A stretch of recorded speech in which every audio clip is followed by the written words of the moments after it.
Great morning, students.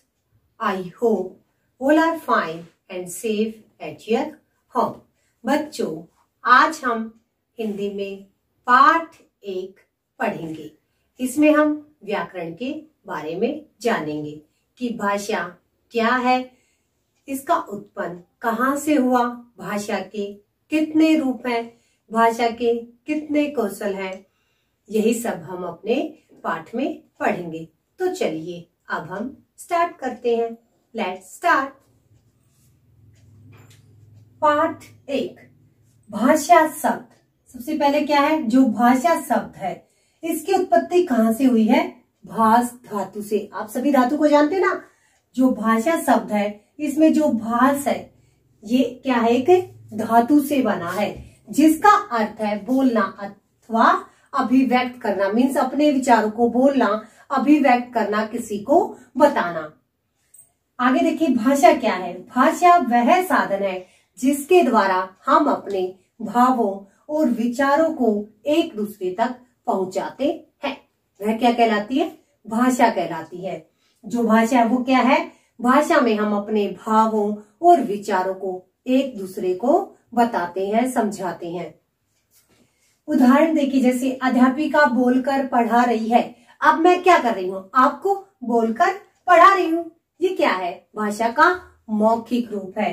Radha ने पत्र लिखा, ये क्या है? भाषा है। ये भाषा का कौन सा रूप है? लिखित रूप। अब हम देखते हैं भाषा के रूप। भाषा के 2 रूप होते हैं। कितने रूप होते हैं? 2, मौखिक और लिखित। मौखिक भाषा किसके अंतर्गत आती है? मौखिक भाषा मुख से बोलना और कानों से सुनना। मौखिक भाषा में क्या होता है? मुख से बोला जाता है और कानों से सुनकर समझा जाता है। वो क्या होती है? मौखिक भाषा।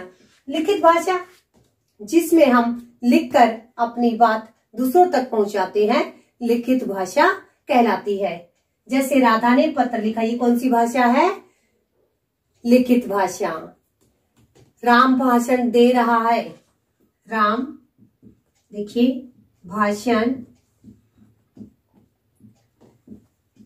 दे रहा है। तो जो राम है ये भाषण कैसे दे रहा है? बोल के दे रहा है। मुंह से बोलना कौन सी भाषा का रूप होता है? मौखिक भाषा। लिखित में देखिए, गीता प्रश्नों के उत्तर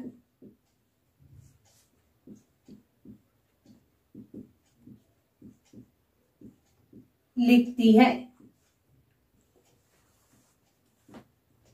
अब जो गीता उसने क्या किया? प्रश्नों के उत्तरों को लिखा है। तो ये भाषा का कौन सा रूप होगा? लिखित रूप। देखिए, सुनना और बोलना मौखिक भाषा के अंतर्गत आते हैं तथा पढ़ना और लिखना लिखित भाषा के अंतर्गत आते हैं। इसके बाद है हमारी भाषा हिंदी। भारत की राजभाषा है। जो हिंदी है ये भारत की क्या है? राजभाषा है। कब बनी है राजभाषा? 14 सितंबर 1949 को संविधान के अनुच्छेद 343 के अनुसार हिंदी को भारत की राजभाषा घोषित किया गया। यही सब हम अपने पाठ में आज पढ़ेंगे। तो चलिए बच्चों, अब हम अपने पाठ को पढ़ते हैं। पाठ 1, भाषा और व्याकरण, language and grammar. Students, firstly you will write date and day. 7 मई 2021 शुक्रवार। जुड़िए और समझिए। अब आप सभी बच्चे मेरे साथ जुड़ जाएंगे और इसे समझेंगे। इन चित्रों में भाषा के विकास की कहानी छिपी है। क्या कहा? जो ये चित्र दिए गए हैं इनके अंदर भाषा के विकास की कहानी छिपी है। चित्रों को ध्यान से देखिए, समझिए और कहानी को अपने शब्दों में बताइए। देखिए, फर्स्ट चित्र एक आदि मानव का। वो क्या कर रहा है? हु हा ऐसे आवाजें निकाल रहा है जिससे हमें कुछ समझ नहीं आ रहा है। सेकंड को देखिए, आदि मानव ने क्या की है? चित्रकारी की है। चित्र बनाना शुरू कर दिया है। ऊपर उसने मछली बनाई है, नीचे बकरी का चित्र बना रहा है। एंड थर्ड चित्र में देखिए आदिमानव क्या कर रहा है, दो पत्थरों को लेकर आवाजें निकाल रहा है। इसको जब आपस में एक दूसरे से टच करती है तो क्या होती है, एक आवाज उत्पन्न होती है। आगे देखिए नेक्स्ट चित्र में ऋषि मुनि क्या कर रहे हैं, लिख रहे हैं, लिखना शुरू कर दिया। फिर क्या हो गया, आपस में बातचीत होना शुरू हो गया। तो देखिए पिताजी अपने बेटे से बात कर रहे हैं, क्या कह रहे हैं, बेटा क्या कर रहे हो? रोहित को पत्र लिख रहा हूं। बच्चों, जैसे जैसे मनुष्य सभ्य होता गया वैसे वैसे उसे अपने विचारों को व्यक्त करने के लिए एक साधन की आवश्यकता अनुभव हुई, जिसके कारण भाषा बनी।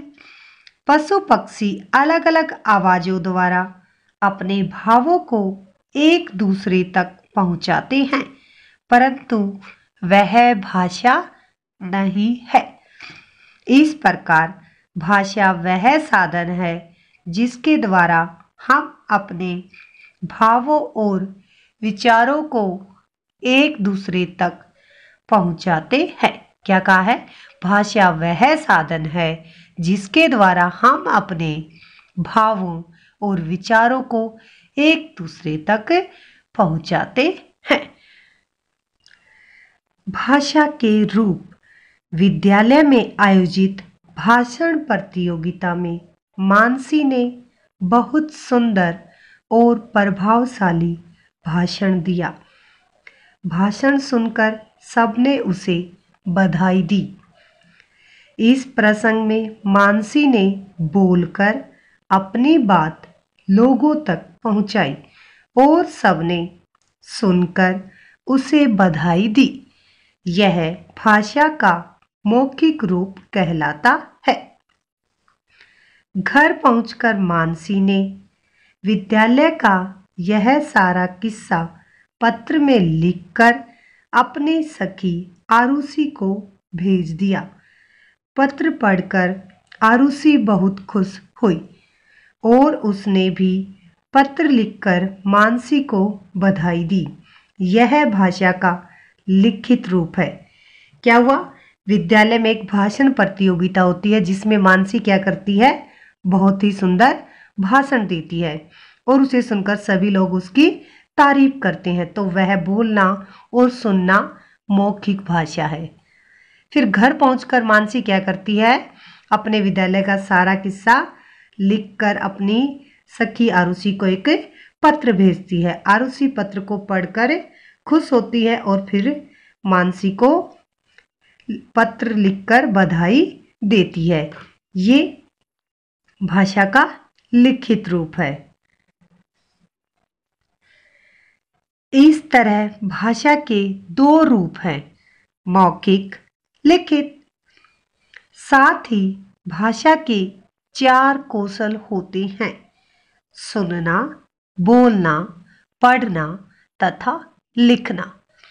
भाषा के कौशल, सुनना, बोलना, पढ़ना, लिखना। सुनना और बोलना किसके अंतर्गत आता है, मौखिक भाषा के अंतर्गत। सुनना और बोलना मौखिक और पढ़ना और लिखना लिखित। ओके स्टूडेंट्स, सुनना और बोलना भाषा के मौखिक रूप के अंतर्गत आते हैं। पढ़ना और लिखना भाषा के लिखित रूप के अंतर्गत आते हैं। राष्ट्रभाषा वह भाषा जो एक राष्ट्र में देश के अधिकतर नागरिकों के द्वारा प्रयोग की जाती है, मीन्स बोली जाती है, वो क्या होगी, राष्ट्रभाषा। जैसे भारत की राष्ट्रभाषा हिंदी, अमेरिका की राष्ट्रभाषा अंग्रेजी, जापान की राष्ट्रभाषा जापानी। आधिकारिक रूप से हिंदी को अभी राष्ट्रभाषा का दर्जा प्राप्त नहीं हुआ है। राजभाषा वह भाषा जिसका प्रयोग देश के सरकारी तथा गैर सरकारी दफ्तरों में कामकाज के लिए होता है। जैसे भारत की राजभाषा हिंदी, स्पेन की राजभाषा स्पेनिश, रूस की राजभाषा रूसी।